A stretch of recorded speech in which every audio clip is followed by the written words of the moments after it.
to talk about the dance of love and look at it through the lens of both the masculine-feminine polarity and also the sphere, the ecological sphere of persona, that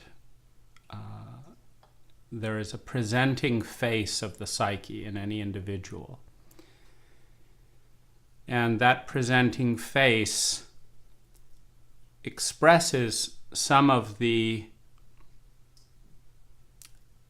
unique traits in that 360-degree sphere of the psyche, which are in healthy, interdependent tension with their polarity. And I want to look at this first in the broadest sense of the masculine and feminine persona. And the feminine persona, and I'm distinguishing this from male and female because both men and women have a balance of yin and yang, masculine and feminine energy. But in the expression of love, in the realization of anything, there needs to be a balance between any polarity. That if we look at the whole that emerges into a polarized world, into a duality, the whole was once one. And the synergy that can create a greater whole requires all of the different pieces involved. And what we're really looking at when we take a whole and divide it into its parts is it allows for creativity and unique relationship between one part and another part. But that ultimately, to realize the potential of a synergy, a whole that is greater than the sum of its part, which is the ultimate ideal, not just a part, not just a part, not just another part, but a whole that is greater than the sum of the parts, a synergy. In order to realize that whole, we require the parts in a certain kind of relationship with one another. And this is true with the synergy known as love, that we require parts in relationship to one another. And the question is, what parts come together? What parts need to be in what kind of relationship to one another to create the synergy called love? And what we need is parts, equal parts from masculine and feminine energy, that particular polarity. And one of the things that if we overlay this with, if we overlay it with time, with the age, the rearing of a child, for example, we can see the different faces of love changing as our psyche, as our psychology evolves from dependent infant in a state of I love you as need. I need you. I unconditionally accept you in a place of need. This is entirely feminine. And the relationship that creates love at this stage of development is apparent able and willing to sacrifice themselves to meet the need, to attune to the need. It is the masculine in the parent attuning to the feminine in the child. The child is completely open, is completely dependent, 100% in a state of need in this child, this feminine energy. And the masculine energy has all of the sculpting ability. The masculine in that relationship can attune to the child or can abandon the child, can use the child or can serve the child. And if we look at then the hierarchy of needs introduced to our Western culture by Abraham Maslow, we see that the first need is survival. So the child needs to survive. And this is physically, emotionally, and mentally. Now the physical is the primary need at that point, which is that the child is dependent on the adult for nourishment, for protection, for warmth, and for attunement. In other words, if the child starts choking, the adult that is loving that child is first of all making a sacrifice, because they're not at their job abandoning the child at home in this instance of love. They may be in an instance of betrayal, in an instance of negligence, but in an instance of love, the masculine energy is attuning, is responding. You are coughing, you need a little pat on the back. You are crying, do you need warmth? Do you need your diaper changed? What do you need? And this is often the first template within the child of what it is like to be feminine. And is that a safe and loving experience?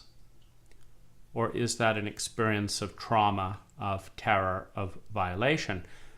And the trauma, terror, and violation is a very important thing, because every violation is a trauma when you're a few pounds, when you're completely dependent on the people around you. Everything is a trauma.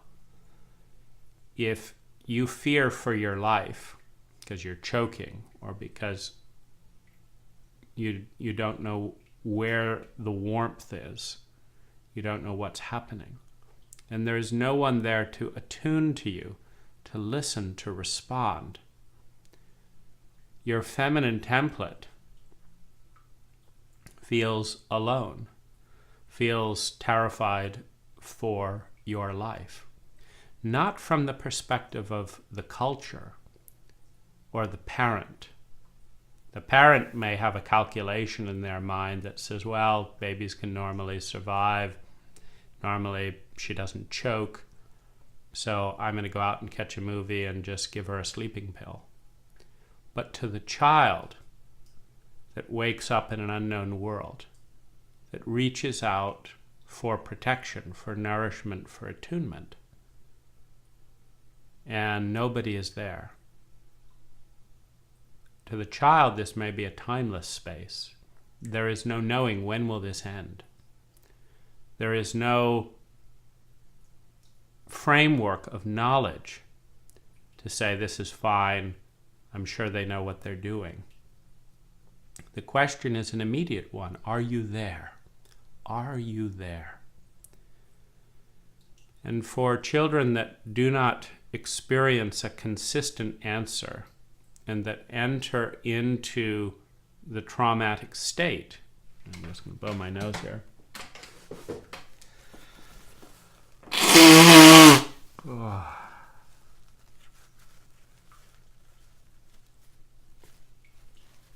That enter into the traumatic state,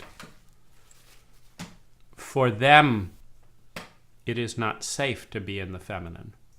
It is not safe to need. And in a Western modern world, where the definition of what is value and what is equality is largely determined by money and position.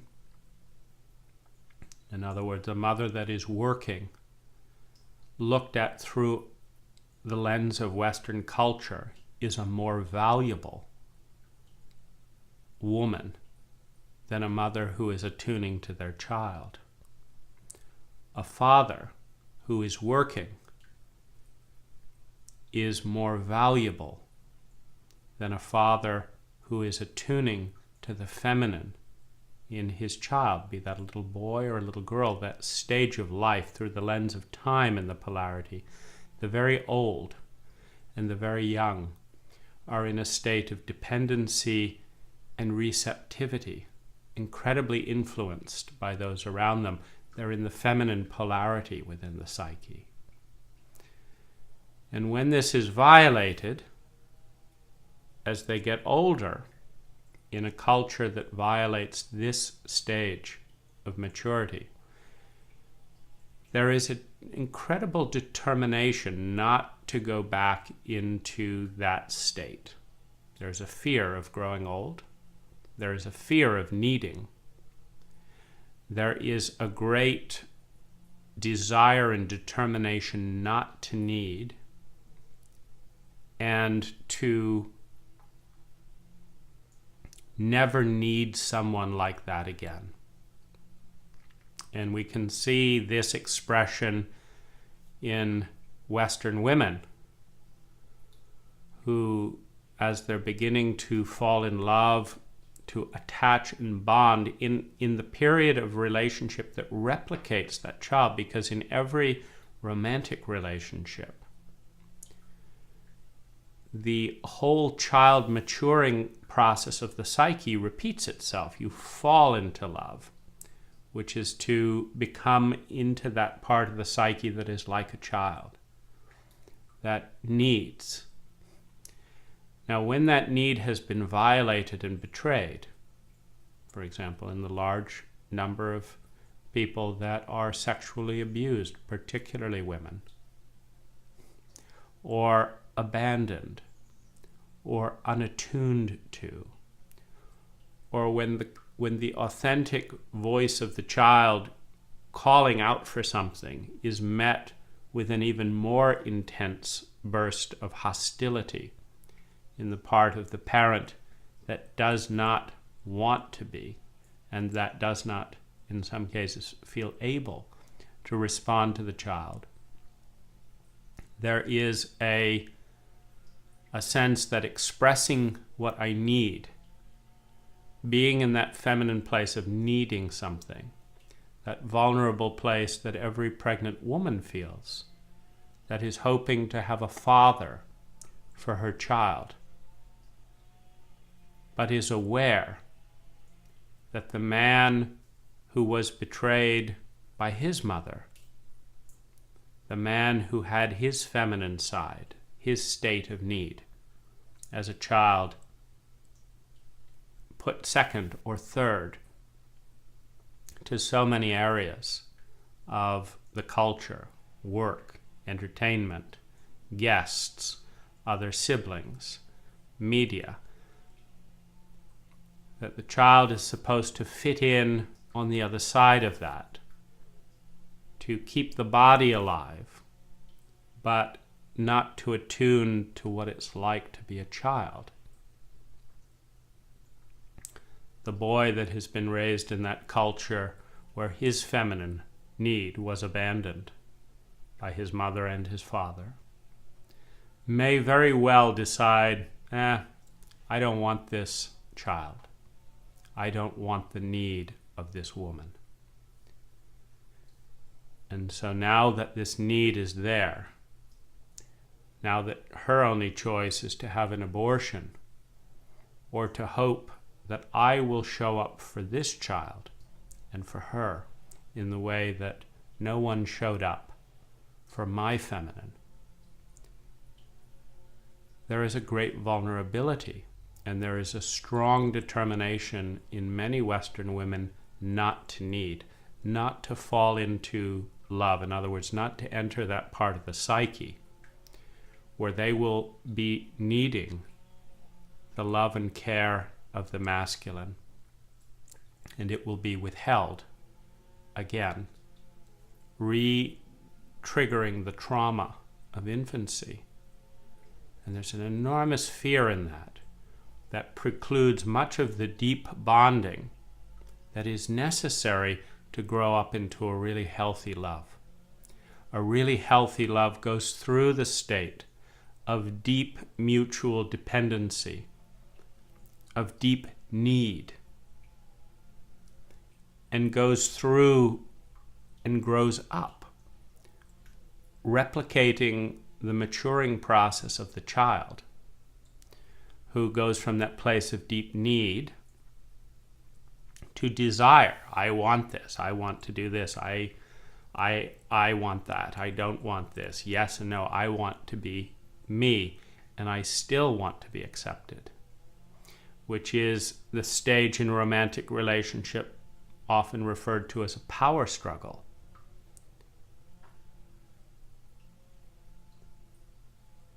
And then growing up into, that sense of, in the adolescent, of curiosity, it's a deepening, that playing. And in the different phases of love, we have I need you. I'm attached to you, attachment, which is very difficult when that attachment in early childhood has been disrupted, when you could not fully attach to one or both parents, or when you did attach and it was periodically betrayed by violence, the violence of addiction, the betrayal of lies, of broken promises.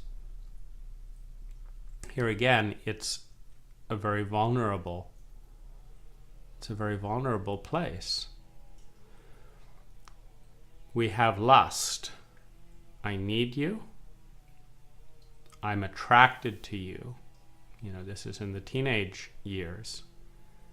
And when attraction is met with humiliation, with confusion, this is also an incredibly vulnerable thing for an adult to revisit that part of the psyche that was violated in the teenage years, where when attraction to the same or the opposite sex is met with humiliation, teasing, shame, the shame of the spotlight, I'm exploring a new feeling that I've never felt before.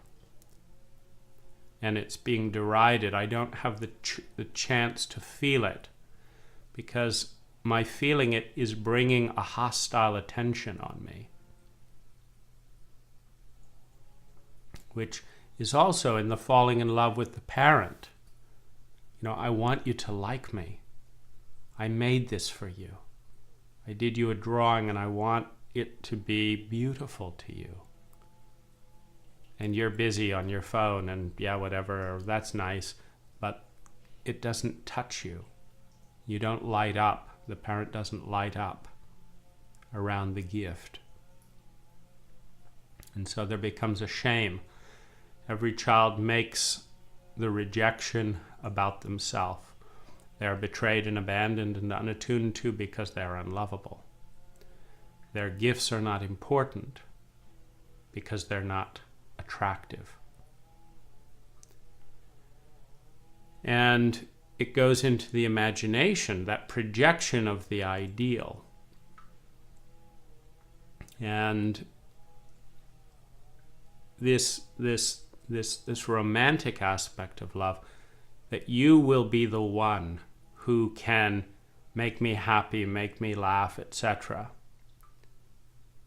And when that wasn't the case, and particularly when there is an obfuscation going on with the parent, where they need to be the perfect parent, but they do not want to do the steps necessary. This is the masculine pole. There's a discipline to love, meaning for a parent to truly attune to a child might mean living in a place where there isn't noise. And I want to step back a little bit in a moment and say that this is being said in the reference as guidance for the creation of a culture. For people born into this world that grow up in the familiarity of modern life, it's very unknown.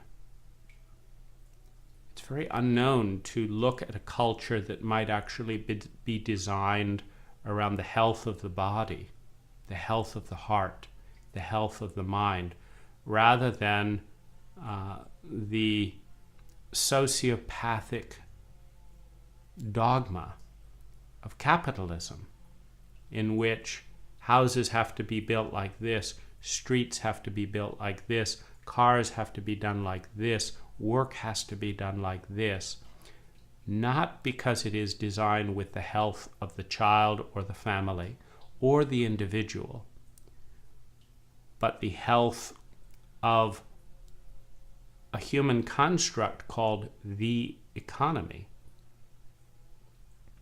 in a paradigm that says that in order to meet your needs, in Maslow's hierarchy, it's survival, security, and belonging, which are the primary three needs. Belonging, you belong here, you are welcome here, and you are loved. Security, in that love. And security in the survival, that if you break your leg, that if you're not learning in the way that is the language of the predominant education protocol, which is a left brain analytical engagement with concepts written down, that if you're learning and that's not the way your brain is wired, you will not be cast out. And there's only one way to know that for a child, and that's to look around. To look around and to see that other people are not being cast out, that other people are not being killed. Because for a child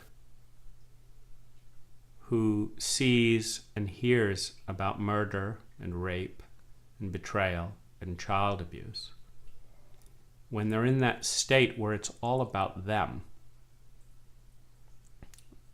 what a child hears is, I have to be like this and this and this, or I may be raped, I may be violated, I may be beaten, I may be slapped, I may be humiliated, I may be cast out, I may be shamed, because that's what's happening to this person over there. One of the things that we suffer from is the disease of perfection, which is one of the diseases that a child gets when they are not being loved, and when the small bits of approval or praise they get is incredibly conditional on a few very arbitrary metrics that the culture has determined is the metric. It becomes terrifying, because if a child has already been traumatized, they were already abandoned in timeless fear, in deep loneliness. And one of the saddest things about the nature of guilt is that when a parent sees the suffering that they cause, and the parent has an addiction or an entitlement or a helplessness, either one, that means they either cannot or do not want to respond to amend the hurt. They feel bad. I've hurt this child in its feminine state of dependency, and I feel ashamed that I chose to go out drinking with my buddies, doing this, etc., rather than attune to that child. I feel a sense accurately that I'm not a very good parent to my child in this area. And grief is a very feminine emotion. The grief, the emotional sorrow that is felt in the acknowledgement of a shared pain. Grief in a masculine culture is not taught. Sorrow is not honored. Grief is something to do behind closed doors. It is not welcome within the culture. And so the grief that might attune that, which has been the grief which might repair the trauma and reestablish the emotional bond with the child, is overwhelming or unfamiliar to an emotionally illiterate parent that has been raised in a culture and a school system that systematically avoids formal literacy around emotion, while again exonerating masculine expressions of mathematics, which rarely, for most people, come to play in their lives. If you just look at how much trigonometry, how much algebra, how much geometry, how much long division you use in your daily life, and how much your daily life is governed by feelings. How many of your problems in life come from swells of emotion that you don't understand, that are suppressed, that are not attuned to by the people you need support from. How alone you feel, how unmotivated you feel, how tired you feel emotionally. This is a daily experience. It's a daily experience in a culture that systematically skirts around the most central human experience that there is. The empathy or the distance and dissociation, the sociopathic relationship between human beings, the attunement or the betrayal, the safety or the fear. These metrics are present at all times in every single human relationship. And so the sustained level of willful emotional negligence and emotional ignorance,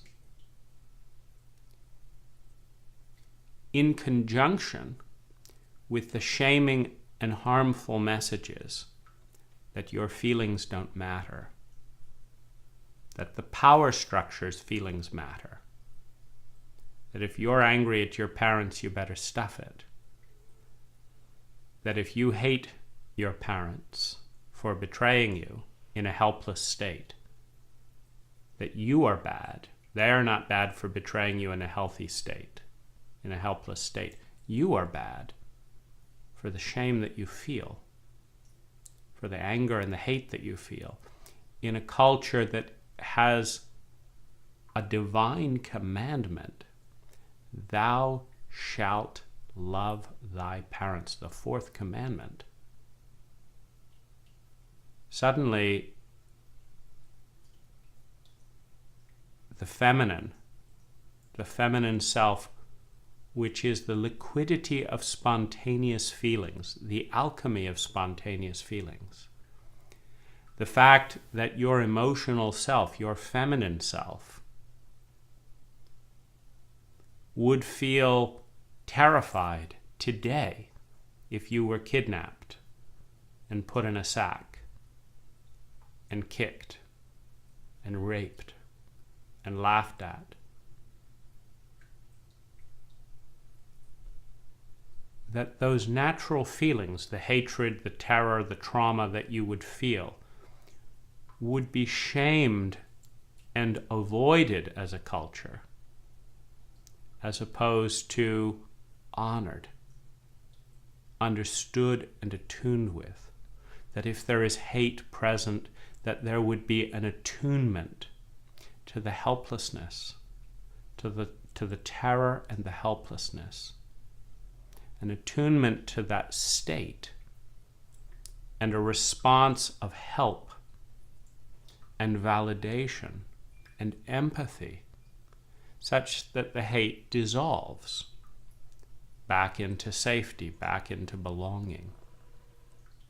That rather than doing this, a child who feels this way to their parents is shamed. Again, they've already shamed themselves in the psychology of a child.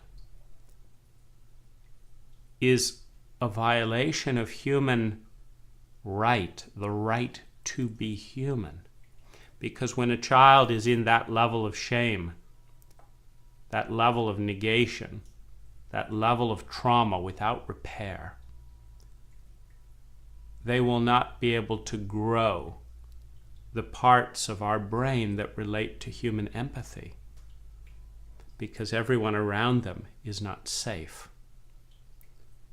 as demonstrated by the fact that when authentic feelings are expressed, they're punished as opposed to loved and heard.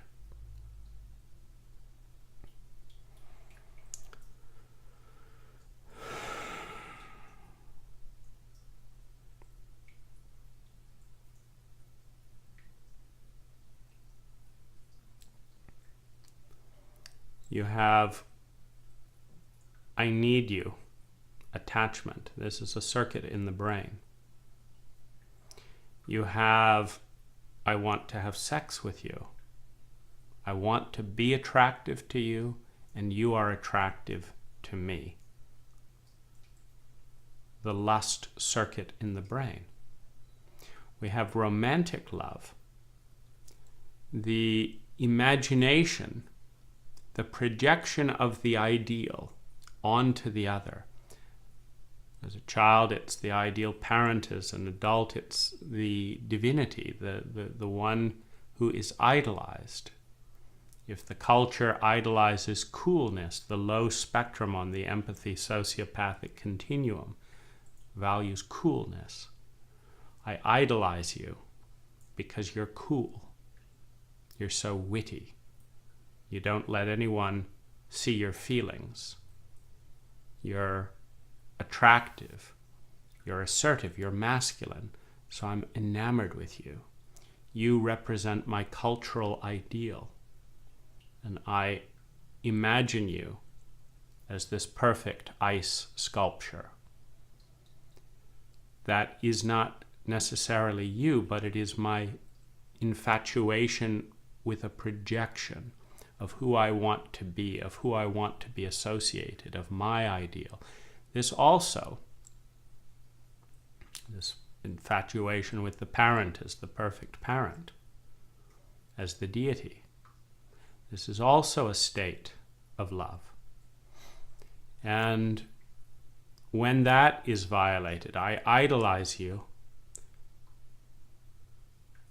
and yet, sadly, in a culture that idolizes coolness, so-and-so is so cool. often the very trait of coolness is very close to sociopathic behavior. And so the cool person may express their coolness by not caring at all about your idolization. I want to be like you. Yeah, but I don't want to be like you. Get out of here, kid. I want to be like you, Dad. Yeah, stop bothering me. Get out of here. This idolization, when it is met with a sociopathic distance, the narrow beam focus of the masculine adult getting things done and resenting all distraction, is a coolness that again communicates to the child, you have no value. Your emotion, your need of me, your idolization of me has no value. And children that have been loved in this way, particularly by parents that need to call this protocol love, will often pick people as they move into their romantic age who think nothing of them, because that's how they've learned that template of relating with the part of them that idolizes. Who they idolize is something, and I think it was George Burns said, I would never belong to a club that thought highly enough of me to have me as a member. Any club that would have me as a member, I would want nothing to do with.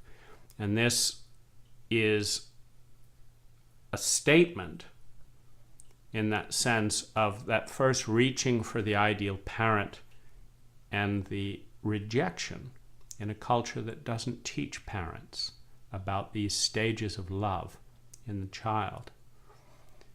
And the parent is just thinking in a left brain, lineal, Western culture logic of I've got to get this done so that I can get money for this family so that I don't feel like a failure in a culture that will not take care of my family if I don't do this.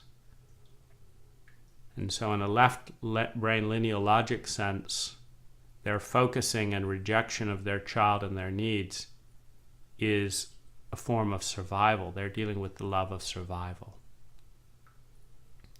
But the child is starting to wake up emotionally to see, do I belong? Am I loved? And in this relationship where the child hears, no, they do not belong, and there's the idolization of the parent, you get that sense. I idolize someone who would have nothing to do with me. And so you get that phenomena in romantic relationship of the perfect, cool, above our league partner who surely would never want me. And in so many cases, they don't. Because part of their coolness, part of what we're admiring, is the very fact that they are not burdened with emotional need, that they don't care about anyone else, that they wouldn't care about me. And I idolize that in the same way that I idolized my parents as a self-referential ritual of making my parents' parenting mistakes my fault, the internalization of the parent's shame and inadequacy. This was not an adequate parent. The parent did not want to own their inadequacy, and so the child owned the parent's inadequacy for them and said, I'm not good enough for you, as opposed to you are not good enough for me. You are not good enough to teach me healthy parenting and templates of healthy, loving relationship, which would be a terrifying thought for a child. And somehow a child feels more agency, feels more control, when that child instead says, I'm not good enough for you, Mom and Dad. The fact that you're fucking up must be my fault. You're perfect. And as that gets projected on the romantic ideal, often the Ice Queen, who is a trauma survivor, the Ice Queens are always the most traumatized, or the James Dean, the sociopath, the cool, distant, unavailable man, often the most abused and traumatized child. Rising above the hurt and the shame and the humiliation of inadequacy, of I don't need and I don't want anyone, I disown my feminine self. And you come to me with the feminine self that I disown, and so I disown you. And this leads to the infatuation hook of anyone who would have me as a member is not a club that I want to belong to. And so most of the time there's a rejection. But occasionally the Ice Queen, the Ice Man says, okay, I'm into you too. Well, this doesn't fit the script of the inadequate child. This is a disorientation in this moment, because the Ice Queen isn't supposed to love back. It is the romanticized version of unrequited love embodied in the child-parent relationship. So when the Ice Queen reaches back, the child realizes that this is not their ideal. Because if it was really that perfect, the person wouldn't be interested in them, because they are holding the shame. They're holding the shame for the person who says they're not good enough.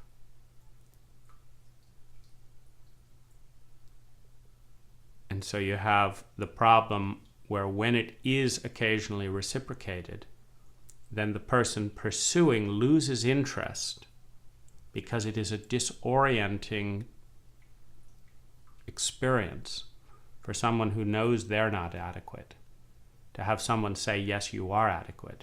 And when it's their ideal, the untouchable person who says that you are in fact adequate for me, and you as the child know that you're not adequate. There's no way you can measure up, be cool enough, be smart enough, be witty enough, be hot enough for this unavailable person. It creates a surreal, I can't believe it. And this doesn't lead to behavior conducive to investing in a sustainable relationship. It leads to curiosity. It leads to disbelief.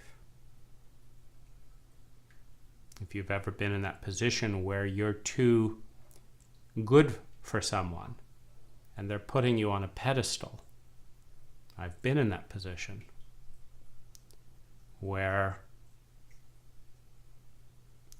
I'm speaking to someone and they're telling me that they're not good enough for me. And they're putting me on that pedestal. And I know that it's not true at all. If they would just stop the shenanigans and relate to me as a person, they seem like a nice person. I'd like to get to know them.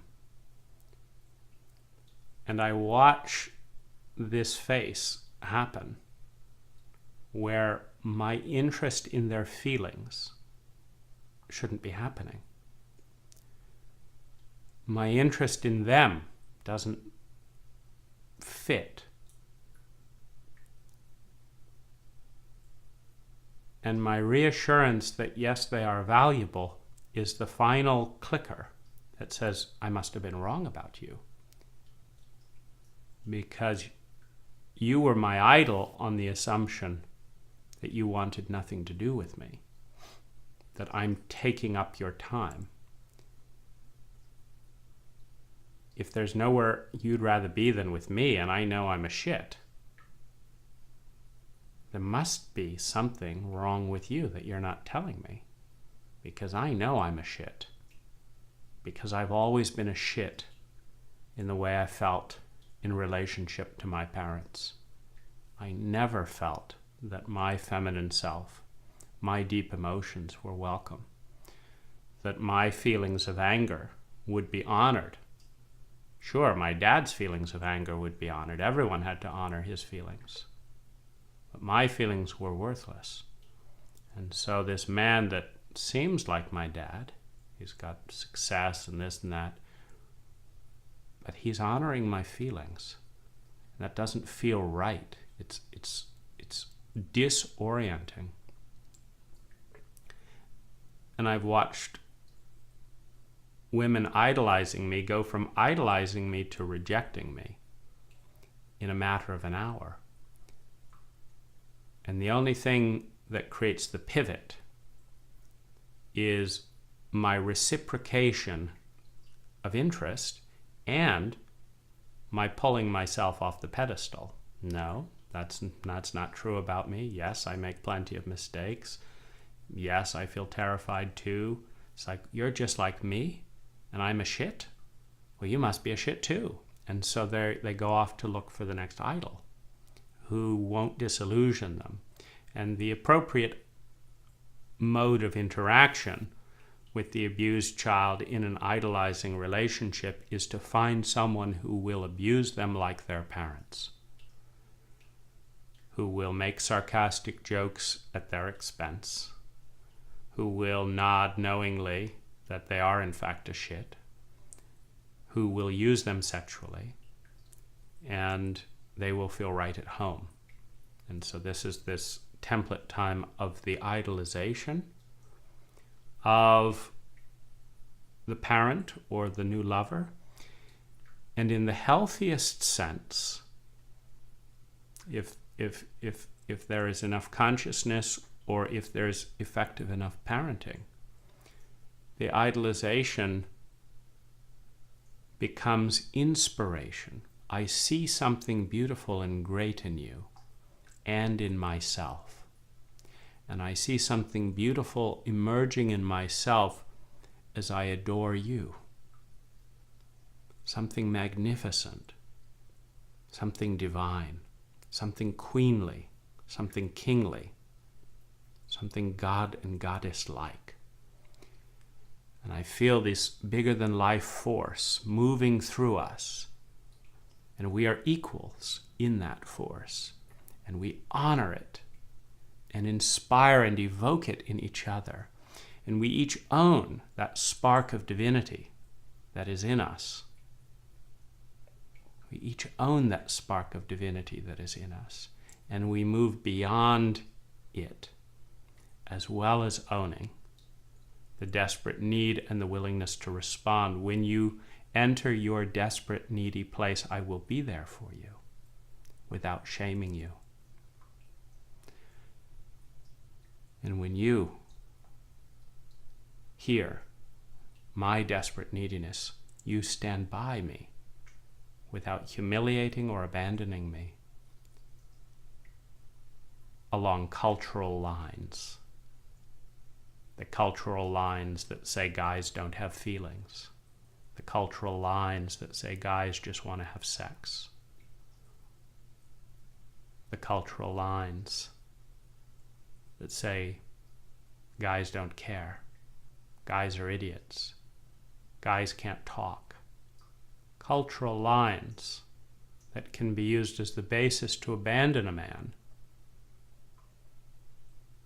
who is expressing deep, vulnerable need, entering that infantile stage of the relationship of need and attachment, moving into that stage of I want to be beautiful to you, I want to be special, and I want you to be special to me. I love you, I want to touch you, I want to feel all of your body. And I want you to love and feel all of my body.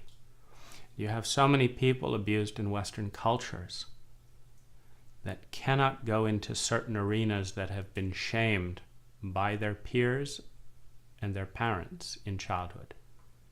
They start to get close and say, oh, you smell disgusting. I don't want to get, that's a disgusting smell. And go Go take a shower. Get rid of that disgusting smell. Get rid of that. Oh, you picked your you picked your nose. How disgusting. You got something in your teeth. I don't want to kiss you. As opposed to that wholehearted, everything about you is beautiful. Everything about you is beautiful. Your smell, your touch, your eyes, your nose, it's through the eyes of innocence that is stolen from so many before they reach puberty. And when that part of them has been deeply shamed and silenced for smelling a certain way, nose picking, not looking a certain way, not brushing their hair, you get this fanatical thing that love is unavailable unless I look perfect. Of course, women deal with this a lot more than men. You'll never be loved. You don't look the right. You don't like, you're eating too much. You're overweight. You're this, you're that, the other.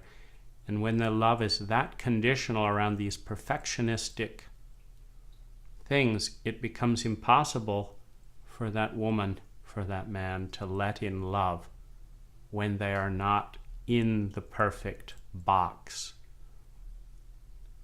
that was a prerequisite to getting love from the parent or from peers or from teachers. And so there's a disbelief because the child took on the shame of the culture and said that I am unlovable, as opposed to challenging the culture and saying, you guys are fucked up. If you think a nose hair is anything on the scale of ecstatic divine love, you're out to lunch. You idiots. What are you doing? You're raising me?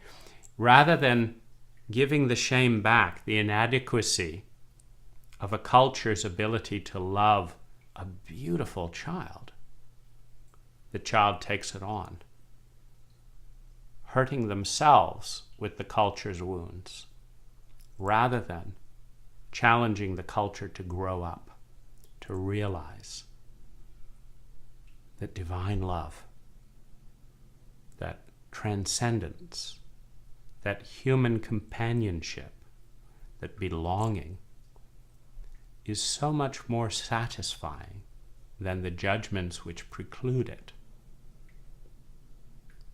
That only an idiot would obsess about such minutiae as a defense to keep out the vast wells, the vast swells, those ocean waves of joy and presence, of love and connection. And when you have a healthy individual in this mix who doesn't pay attention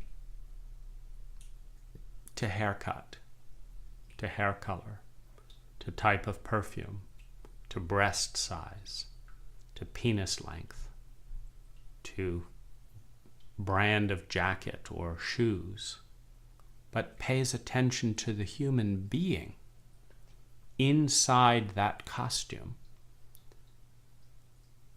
knowing that with $1 billion, you can buy as many prostitutes in whatever garb you desire, but you cannot buy love. Love is a natural upwelling. It is an upwelling.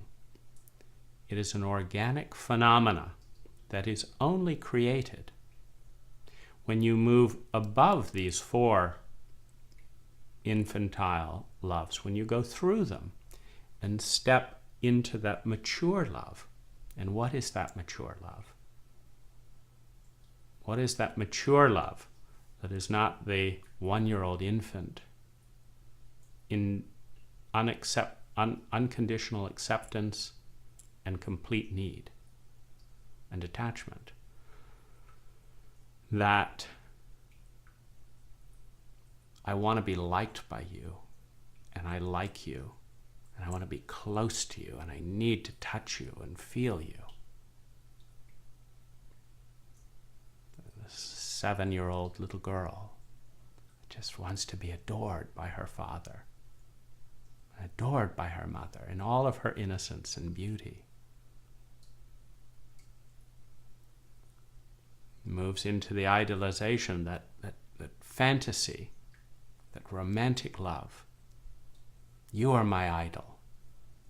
11-year-old girl looking at her cool 17-year-old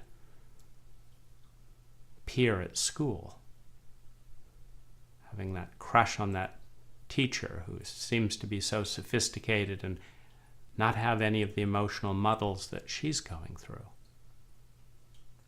That idealization. These are all essential stages in the birth of every new relationship. But they are also completely self-absorbed. They're completely self-absorbed. I need you. I want you to like me. I idealize you. I lust after you. This love that moves beyond it, the mature love, is an adult choice. It is not a feeling. It can be based on those feelings.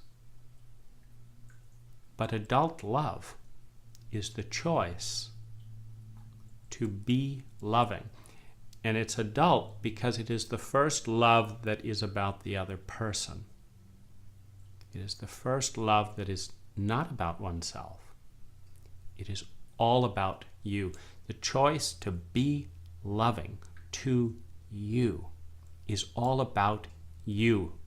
If I want to be loving to you, it begins by learning. And this is where Maslow's hierarchy of needs come in. You have happiness, the fulfillment of need, and then you have joy, the fulfillment of preference. And if you will serve someone consciously, with discipline, that's what makes it the adult love, the choice, the conscious choice. I don't need to do this. I don't need to have sex with you. I don't need you to like me or not like me. I want to know where you're at. Are you in survival? Do you feel safe? Are your physical needs met?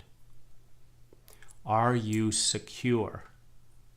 Do you feel safe? Do you belong? Do you feel loved? What does love look like to you? Do you feel esteem? Do you feel good about yourself? A sense of who you are and feel honoring of that. And how can I help? How can I contribute to you becoming the best you that you can be? How can I help you? How can I support you? Do you need some food so that you're not focused and feeling unwelcome and that you have no value in this culture? Do you need some food? Do you need a place to stay? Do you need someone to champion you, that you have a right to put your tent on this public land? Do you need someone to give you a place if you're living in your car to park your car and feel welcome? What can I do and say that helps you feel seen, so that you know that when you are accepted, you are being accepted, not just some projection, some fantasy. It's not just that you have to be my great ideal hero or my sexy goddess, or I'm not interested in you. You see, and this love is very rare. It's often called friendship, but it's mature love. The assessment and the listening to what do you need and how can I help? How can I help you meet your need? And even more importantly, as we move into esteem, that self-respect and that determination, how can I help you to reach a point where you know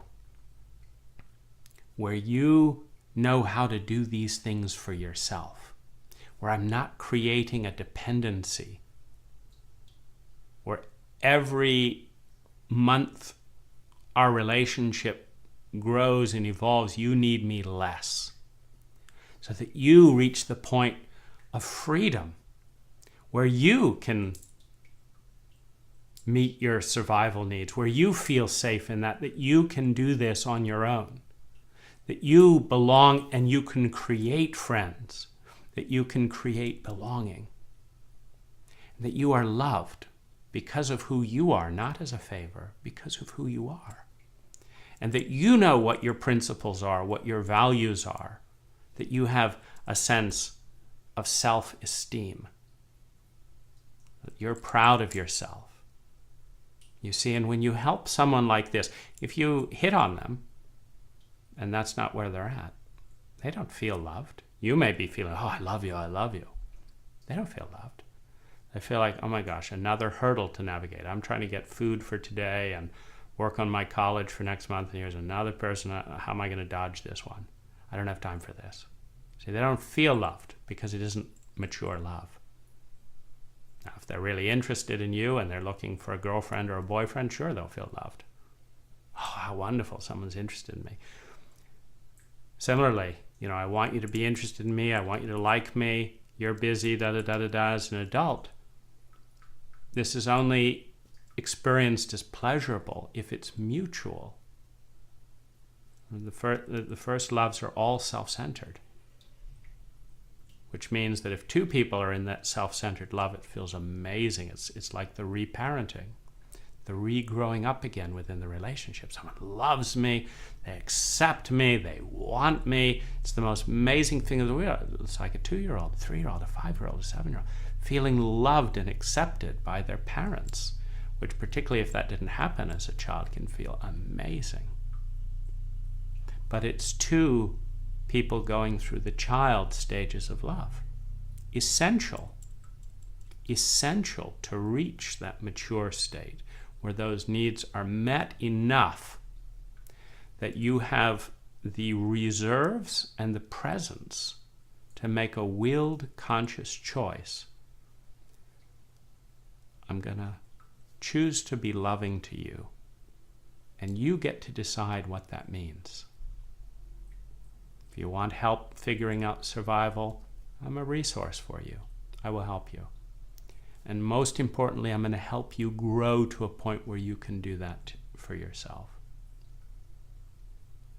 And if you want to never see me again, you got it. I'm here to help. If you want a boyfriend, if that part of you is all engaged, and I'm available, I'm happy to help. I will meet you where you are at, and I will support you to grow bigger and take better and better care of yourself and be happier and happier about who you are. And if I get in the way of that at some point, I bless you on your journey. It's been an honor to love you, and I will be here if you need that, when you need that, in the way that you need that to be your best self. I will be there if and when and how you need in order for you to be your best self. Because I'm rooting for you. I see beauty in you. I see something divine in you. And I want to see that grow. I want to see that grow. And so my interest is, how can I support you? Now, in order to give that kind of love, one has to first give it to ourselves. One has to first receive enough of the infantile love, enough adoration, enough validation, enough romantic idealization. You have to be, be someone's ideal at least sometime, and so that you had someone looking at you as if you were a god or a goddess. And knowing that you have that part in you that is magnificent, that is beautiful. And you have to be able to go into that deep surrender of need and experience someone loving to meet that need, delighted with the joy of meeting that needy part and filling it with kindness and blessing, so that you feel that that need is welcome in you. And someone that needs to be touched and needs to touch you so that you feel the blessing of your body. Now, many people have never experienced these things in a full way, or it's been fleeting, or it's happened and then crashed, like a plane taking off without enough fuel and then crashing and burning. And so it's a trauma terrain. It's not safe to go into those areas of the psyche, and yet the mature love emerges as the synergy out of those younger loves, out of feeling full in those younger loves. The mature love emerges as a synergy of I have been adored, I have been protected, I have been accepted, I have belonged. And so I've experienced enough of that I can do that for myself. And now that I can do it for myself, now that I have met my need for happiness, my greatest joy, my preference, is to do that for another. Happiness, the fulfillment of needs. You can make someone very happy. In the short term by meeting needs, in the long term by showing them how to meet all of their own needs, and in the long term by them meeting their own needs. And then you move into this place of joy, of preference, where you cook a great meal and you don't need me to cook for you. But it's a joy to receive the gift of another person's variety of culinary art, where it's a joy to receive the gift of someone else's providing a car, a meal, an outing, an adventure. But I know I can do it for myself, but I give you the chance to give me that gift. And I feel happy. I don't feel terrified and dependent. I feel happy. I know I can do this, and I'm giving it to you. The greatest joy that a human being can have is the joy of healing. Healing the gap between someone's potential and where they're stuck right now. Healing the dis-ease, the imbalance, the ignorance that's trapped that soul, that psyche, in a state of paralysis, in a state of fear, in a state of trauma, captured in hate, the terror and helplessness that can't be faced, and so the part of them is trapped in that state of hate. You release the terror by meeting basic needs, security, survival, belonging. You heal the terror by helping them to reach a point where they can create this for themselves. And then their greatest joy is to give that gift to another, be it their child, etc. But so many of us have not ever received that. Or it's been a little bit here and a little bit there and a little bit there and a little bit there, and sometimes here and sometimes from this person. And many times the backlash has been painful. I got a little bit here, and then they stole some money from me, and this was so beautiful. And they cheated on me. And so I don't feel safe to go into these domains of the psyche to really open up, because of the anticipation of betrayal and pain that's there. But I began this conversation talking about the feminine and the masculine expression of love. And if we look at it within the self, the feminine in you is the one that says, I'm scared right now. I just saw my ex-boyfriend with another person. I feel completely small and worthless. I'm scared. The question is, what does your masculine self do upon hearing this? Does your masculine self shame you? Grow up, get over it, put on a smile, kiss this other guy nearby so that he's jealous of you too? Or does your masculine self comfort you and say, tell me about it. I understand your insecurity because you grew up learning that this type of hair and body type was better than yours, and you've been left again. And now she's with someone that has that body type. And the message is you're never going to get loved because you're stuck with this body type. And the culture has said this is an inferior body type. It's an interesting illusion because cults throughout the ages, 10,000 human cultures, have just invented, some people say being fat is optimum, particularly in poor countries, etc. The ideal woman in the Middle Ages is different from the ideal woman today. The ideal woman in the fashion industry is so skinny to save the expensive clothing costs. Fashion designers love their models to be incredibly skinny because it saves them hundreds and hundreds of dollars in fabric costs per show. And so that they then get put into Vogue and doctored up, and then that's the new look, the economics of fashion, determining what is beautiful, not the true call of the human heart.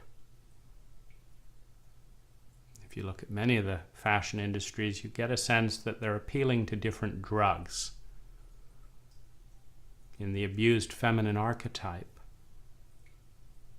in which the feminine self is almost always hurt at a young age in men and women. This gets externalized as an adult, where the men will pick a woman who is comfortable being abused the way that man's feminine was abused as a child. This is almost always humiliating feelings. How do feelings get managed? They need some kind of an addiction to cope with the pain of being dishonored in oneself, in a partner. If you watch 10 of the top labels in their lineups, you can get a sense of which fashion labels are appealing to what type of medication. You've got the, oh, I'm just so high, I'm so cool. You've got fashion designer number one, then you've got the nobody tells me what to do. You've got the drunk, you've got the opium. You've got these different representations, not of the feminine emotion, that is the joy of relationship, but of what type of woman takes what type of substance or has what type of coping strategy. You know, some women play passive aggressive, and so there'll be a fashion designer with ads about teasing a man, using his money, all that. And then the man who grew up being used and having his emotions exploited will seek a partner who's going to use him for his money or this or that. It's a very interesting dance to see how pathology gets idealized in the culture as a fashion statement relative to a sense of helping you. It's very hard to imagine any of these ads in fashion actually having anything to do with a committed human being enjoying the art of bringing out the most beautiful qualities in their partner and helping them reach a sense of enormous pride that they can self-generate that level of excellence because they've learned the skills to take care of their essence. They've learned the skill and art, masculine, to take care of their essence and presence, feminine. When the feminine is honored, there is beauty in the presence and the essence. There is joy in the presence and the essence. When the feminine is dishonored, there are varying degrees of pain, hurt, shame, and various masks to cover the wound.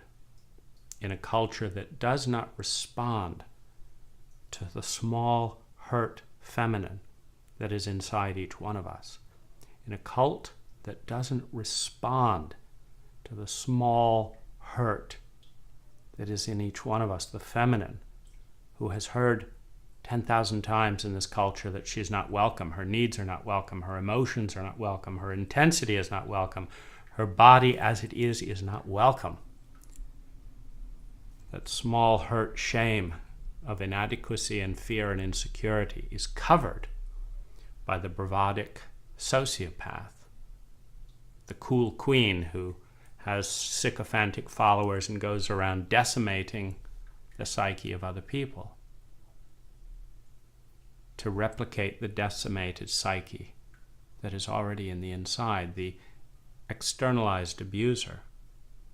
So many people, when they don't get help with their wounds, it's so miserable in there in a cult that doesn't respond, in a culture that doesn't respond to the pain that is obvious right under the surface and being ignored by the same taboo that makes sure that nobody explores it in our education system. At the very time in adolescence when these explosions of feelings are happening, and when adolescents need to be learning all about sexuality, all about attraction, all about being loving, all about dealing with conflict, all about dealing with fears and hates that are bound to be bubbling up in these shame-based societies that we live in.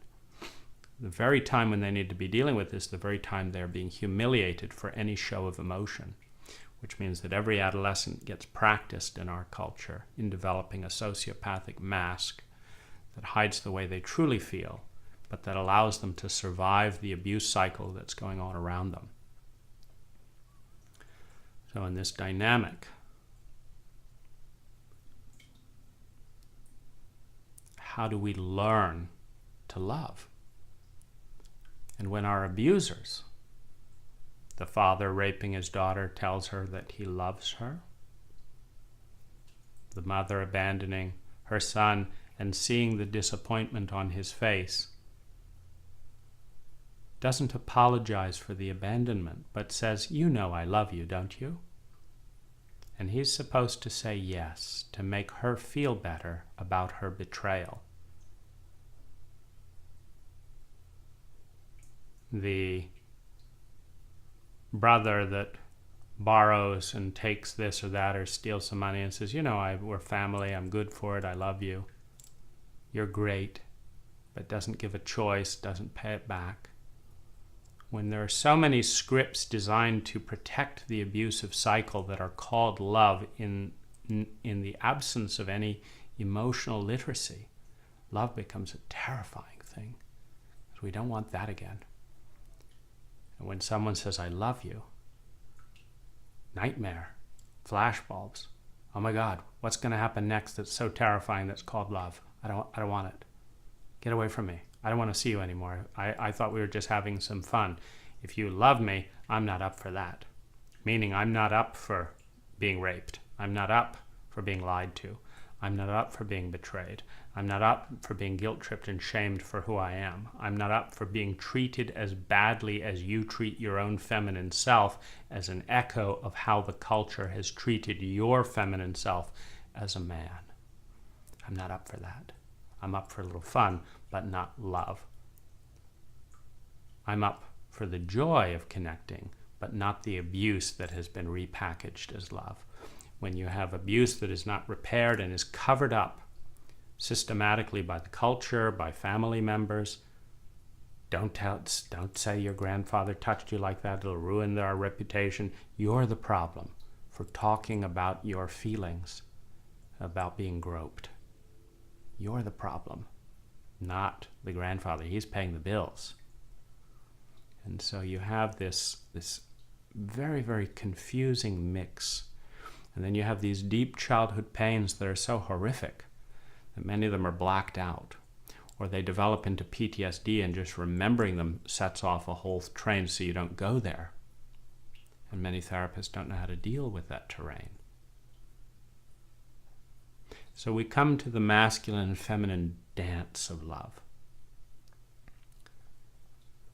Your feminine self feels lonely, and your masculine self says, wonderful, I am going to do whatever it takes to bring you safety and companionship with another human being.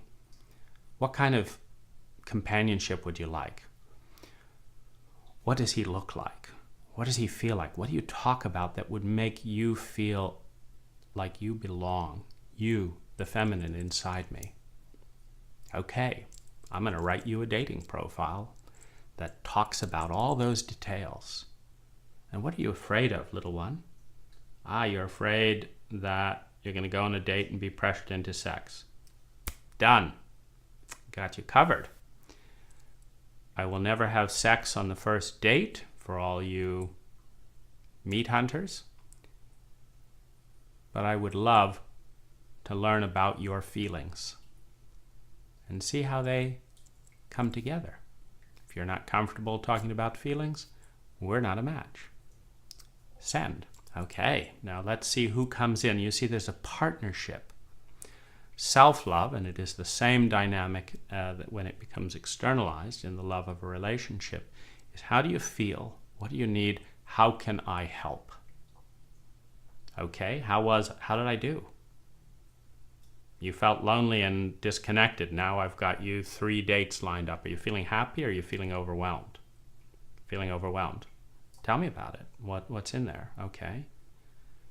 You're not sure they're going to like you. You're going to feel like shit if they don't want to go on a second date. I see. Well, what if we did this? What if we did a little meditation? Could I do a meditation to help you feel safer? And I'll tell you how beautiful you are. And I'll tell you what, feminine self, you are going to be beautiful no matter what they say. And I'm going to love you, me, the masculine self. I'm going to love you regardless of what they say. And if they're rude to you, I tell you what, let's develop a sentence script up front. They're rude to you, okay. You're afraid this and that, and you were silent last time and you felt like shit because someone was insulting to you and you didn't say anything. Okay, what if I said this? Because I'm the masculine self. I didn't speak up for you then. I didn't know what to say. What would you like me to say in that situation? I'd like you to say, you can't talk rude to me. Oh, I've never said that to anyone. That was banned in my family. I'm going to have to practice that in front of a mirror. But don't you worry, little one. I'm going to go practice that right now. And before that date, we're going to have 3 or 4 ways to disengage if someone starts abusing you. How do you feel now? Oh, you're excited about the date? Anything else I can do to make you happy? You'd like to go out and buy a new dress and do this? Ooh, okay, let's do it. We're going to go out and buy you that dress. Oh, we don't have enough money. So you need me to make you some money, do you? Well, let me figure out some options. How can I make you, the feminine self, beautiful? How can I make you radiant? How can I bring your presence into the world with grace? How can I do that? And I'm sorry where I let you down. It's not your fault, feminine self, for needing things, wanting things, being scared. These are natural feelings that come up in different situations based on your history. I'm going to take care of you. I'm going to go out and start studying money so that you do not have to feel worthless, that no one cares enough about you that you don't have any money. I am going to make you some money. And then we're going to decide together how to spend it. You see, all the essence, all the beauty is in the feminine self, in both men and women. It's in the presence and the essence. And when the presence and essence is honored and respected, it feels loved. It feels safe. It belongs. It is the art of the masculine loving the feminine that is the essence of the synergy and the alchemy that is self-love. Listening, understanding, validating, valuing, helping the feminine self within each one of us climb the hierarchy of needs: security, survival, belonging, love, esteem. Your feelings matter. I did a great job expressing your feelings. Did you feel like I expressed your feelings well there? Yes, I did. Well, so-and-so doesn't like it. What should we do with them? Shall we get rid of them? Shall we cut them off? Shall I tell them you can't talk to you like that and see what they do? What would you like, feminine self? Because you're valuable, you're precious, you are amazing. And no, a lot of people don't seem to be able to get that, but that's not your fault, you see. That's the fault of a culture that has raised all of these people to abuse their own feminine self, and then you think you have the audacity to say that I'm valuable. Of course you're valuable, but they don't see it. Because you're just like their feminine self that doesn't have any value to them. Doesn't have any value to them, and you're just like the part of them that they don't value. Now you are magnificent, and they are magnificent. But they've been abused, so they don't get it. It's not your fault. We're going to keep enough of a barrier that you don't get swamped by all the self-loathing of other people. But I'm going to fight for you, and I'm going to keep helping other people see that you're beautiful. And in the process, I'm going to help them see that their feminine self is beautiful. There is nothing shameful about being a man and being tender. There's nothing shameful about being a man and having deep needs. There's nothing shameful about feeling helpless. The feminine self must be honored in the men for them to sustainably honor the feminine self in the woman. In multigender, relationships, lesbian, homosexual, etc., there is always a person at any given moment in the feminine polarity. There's one person saying, hey, let's go do this. That's masculine.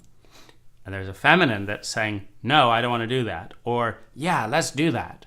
That's the feminine, the response, the yes, let's do it. There's always someone talking. That's the masculine. And there's always someone listening. That's the feminine. You need both. Someone talking and nobody's listening, useless. Someone listening and nobody talking, useless. Someone saying, hey, let's do this, and nobody coming, useless.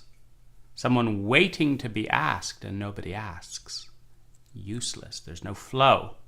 The chemistry and the alchemy is revealed as the masculine and the feminine come together in a graceful dance as equals, where the emotional self and the mental self of a person's psyche are honored equals. And the magic always happens in men and in women of all sexual orientations. The magic always happens when the masculine serves the feminine. It is the first relationship, is the relationship of the helpless, vulnerable child, the feminine, in deep need and dependency. And the masculine saying, you're not going to want for anything. I'm going to protect you with my life. I will be there for you. I will validate you, and I will fight for you. And when human beings begin their life in that relationship, complete trust, vulnerability, dependency, and helpless, and complete dedication and sacrifice by the masculine presence that will do anything to protect the dignity and the beauty and the value and the honor of that child, so that when that child grows up, they know they are a king. They know they are a goddess. And no one can take that away from them because they've experienced it since birth. And so they may be around some idiot who doesn't understand their own divinity or theirs. And you have pity on them. You see if you can help. because it's so much more fun when you know that you have value. So this is the dance. I love you, but I'm not going to ask, what do you need to feel loved? It doesn't work. But I love you. No, you didn't ask what my needs were. When I told you what they were, you didn't meet them. You didn't respect my boundaries. You need me. You want to fuck me. But that's not adult love here. I get that you have a fantasy about me and you and all that, but you haven't asked me what would make me feel safe around you. You haven't listened when I told you. I told you I need a 30-minute segue if you're going to disconnect a date, and you just left in 5 minutes. You just said, up, I've got to go. And you asked me to stuff those feelings. I don't feel safe and loved by you. You've never asked what love was like for me. And when I told you, you didn't listen. That's not love. That's need. That's love. That's attachment. That's lust. It's not the kind of love I want to build with another adult. I want to build in a mutual balance that's working towards symmetry, where the masculine in me loves the feminine in you and adores her and makes her beautiful, and keeps learning, how can I love you better? How can I help you? What are your goals? Who do you want to become? What's holding you back? You're scared you're going to be rejected because you were always rejected. Yeah, you had a fucked up childhood, and that wasn't your fault. That was not your fault. Let's love that little one. Let's love her. Let's adore her. Let her know what real love tastes like. What your parents called love was their own fixation and addiction. This is love. Let it in. Drink in your value. And when you know that you are the center of the universe, let's go out from that place and help you grow to where you can shed gifts that help other people get a little smell of that magnificence and evoke that sense that they can be that way too. Let's do that. The masculine loves the feminine in the other. The masculine loves the feminine in the other. Both men and women have the full range of human emotion, have the full terrain within the psyche at the full intensity. The feminine parts of the psyche are the most emotional, the most liquid, the most responsible, the most responsive, the most vulnerable. The masculine are the most responsible, the most shaping. They influence, they create the environment. What you see in this space is what my feminine self loves. Lights, crystals, sculpture, you can't see it, but there's this wonderful mist in this sculpture behind that's bubbling up and fog, and that's what she likes. So I sat down at the drafting board and designed a sculpture. And when I couldn't find this person to build it, I had this person build it. And I picked a crystal, and I earned money, and I sent it off to a crystal developer so that she could look at this double pyramid that's behind me. And I engineered it so that she could have it lit at night. This is my masculine, honoring the unique tastes, the unique preferences of my feminine. And I could not love the feminine in women if I had not done that. Because you know that rule with marriage, we are one. What that really means is I'm going to treat the feminine in you exactly the way I treat the feminine in myself. And what that typically means is I'm going to treat the feminine in you the way the feminine in me was treated by all my peers, by all my schools, by all my parents, which is like complete shit and something to be ashamed of. So is it surprising that in many dynamics where the man occupies the masculine polarity in the relationship, that he constantly humiliates the feelings of his wife or his partner in the same way that he constantly humiliates and is humiliated for the feelings in himself? Is it a wonder that he treats the feminine in others identically to the way that the feminine in him was treated? It's no wonder. It's called symmetry. It's called integrity. It's called integration. The closer you get to someone, the more they will treat you the way they treat themselves. I had about 5 minutes with my father before he started treating me like shit. So every couple of years, I would let him make the call because otherwise it was shit from moment number one. At about 5 minutes of, oh, how you doing? Great, nice to hear from you. And then at about the 5 to 10 minute point, even after 2 years, I wasn't quite far enough away from him. I was his son.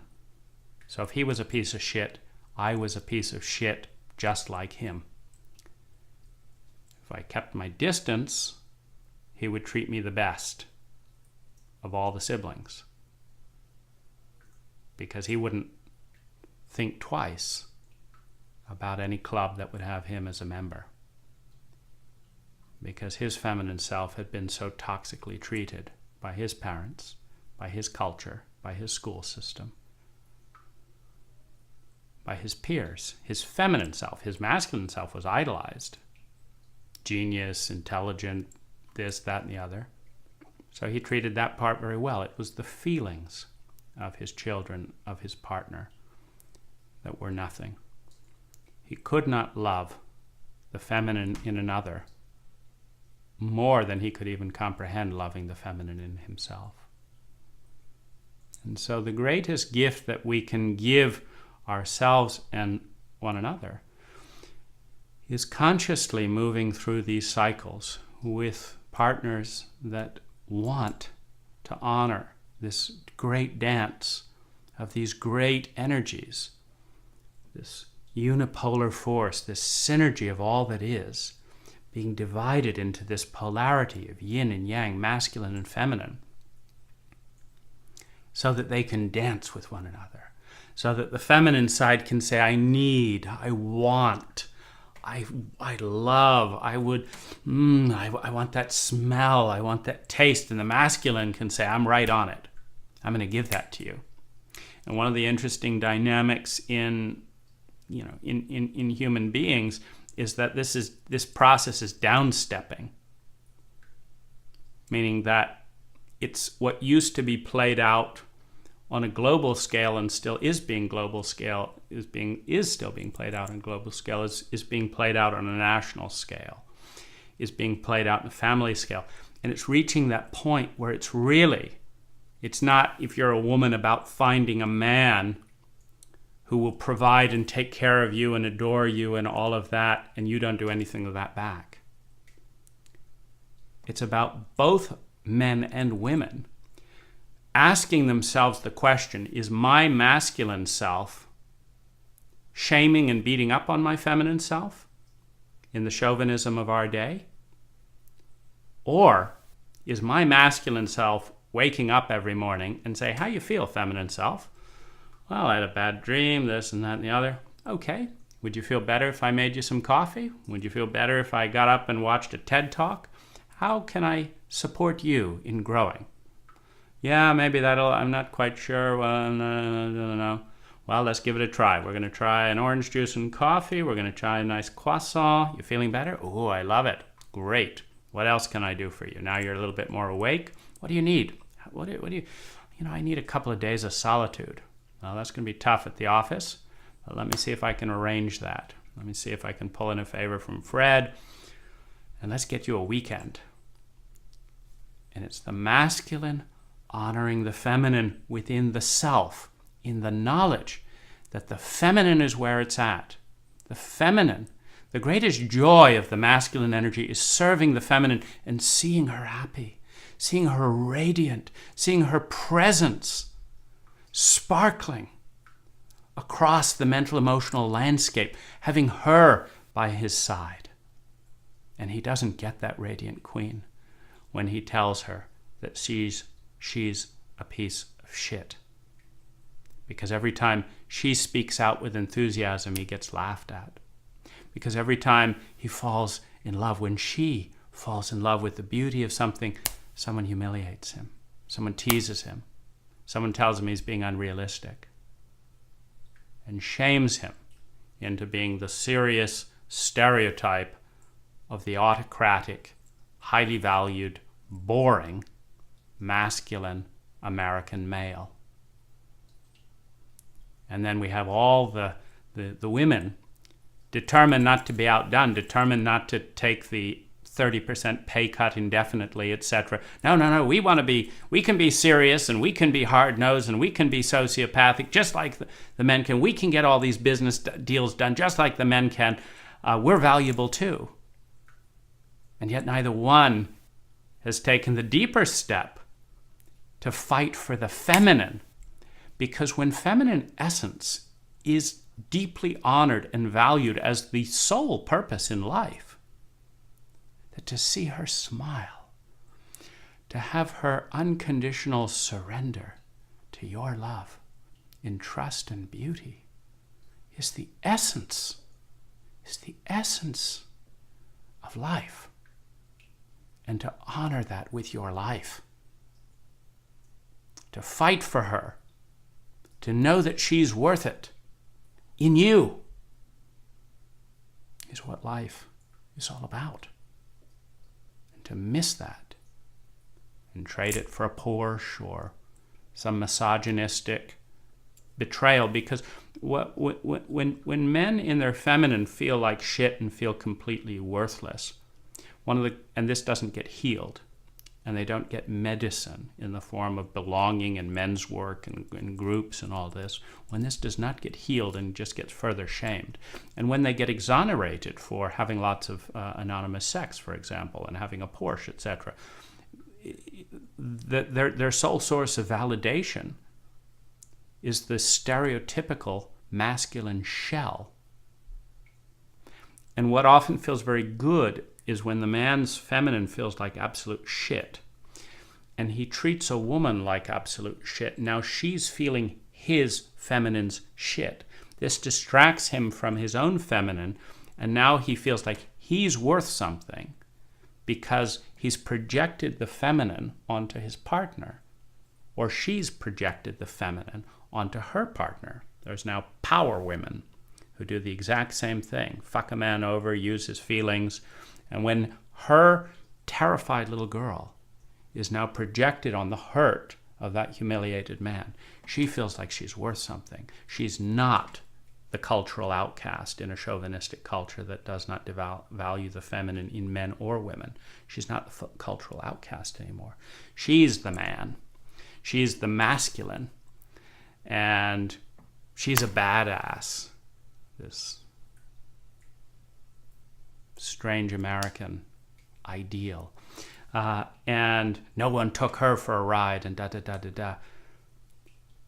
There's so much lost, and there's so much to be gained by loving her, by honoring her, and by fighting a culture, defending her against a culture that will take her down into the dirt, be she alive in men or woman, as worthless, and will exonerate the masculine. If you look at it in scientific terms, the synergy is released with balance. The grace and the healing comes with balance. You take a stick like this and try and balance it when it's at 45-degree angles. It's hard work. That's an imbalanced system. You put it at total level, at total balance, you can hold that there up all day, anchored on an elbow. It takes no energy to be in a state of balance. Balance is a state of grace. And the two primary energies in our world is masculine energy and physical energy, the wave and the particle. And they all come out of the one, which is why in deep subatomic physics you get this strange phenomena where the observer determines if that original source energy shows up as a particle or a wave. It depends on what you look. both men and women have the feminine and the masculine. It depends what you look for. You've both got all of it. And yet there cannot be flow without a harmonious, self-accepting, self-honoring in both people of the masculine and the feminine. It's the primary two energies in our world, the yin and the yang. Cultures that are 4,000 years old understand this. Cultures that are 400 years old are learning slowly and very painfully. Thank you for honoring me with your presence. Thank you for honoring me with your emotion, with your humor, your smile, your anger, your confusion, your fear. Thank you for honoring me with your attention, with your choice to be here, for bringing your masculine and your feminine to the table. I'm Dane Rose, and it's been a pleasure teaching myself again. In a misogynistic and chauvinistic environment, we need to learn this again and again. It's been a pleasure teaching myself again and sharing this time with you.